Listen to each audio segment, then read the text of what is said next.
जन्माष्टमी, जिसे श्री कृष्ण जन्म उत्सव भी कहा जाता है, भगवान श्री कृष्ण के जन्मदिन के रूप में मनाई जाती है। यह पर्व भाद्रपद माह की कृष्ण पक्ष की अष्टमी तिथि को मनाया जाता है। मान्यता है कि द्वापर युग में इसी दिन आधी रात को श्री कृष्ण ने जन्म लिया।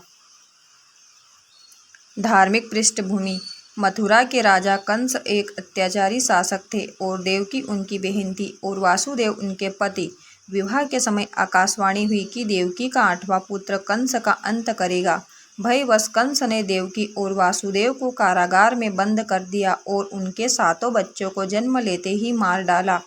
जब 8वां बच्चा जन्मा तो रात में चमत्कारिक रूप से कारागार के द्वार खुल गए, पहरेदार सो गए और वासुदेव ने बच्चों को यमुना पार कर गोकुल में नंद बाबा और यशोदा के घर पहुंचा दिया। वहीं यशोदा के घर जन्मी कन्या को लेकर वासुदेव मथुरा लौट आए। आध्यात्मिक महत्व: श्री कृष्ण को धर्म की रक्षा और अधर्म के विनाश के लिए अवतरित माना जाता है। उनका जीवन भक्ति, प्रेम, करुणा और नीति का प्रतीक है। गीता में उन्होंने कर्म योग, भक्ति और ज्ञान का अद्भुत संदेश दिया। त्योहार मनाने का तरीका: जन्माष्टमी पर लोग उपवास रखते हैं। रात 12 बजे श्री कृष्ण का जन्म उत्सव मनाते हैं। मंदिरों में झूले सजाए जाते हैं। भगवान को नवजात के रूप में झूले में बिठाकर पूजा होती है।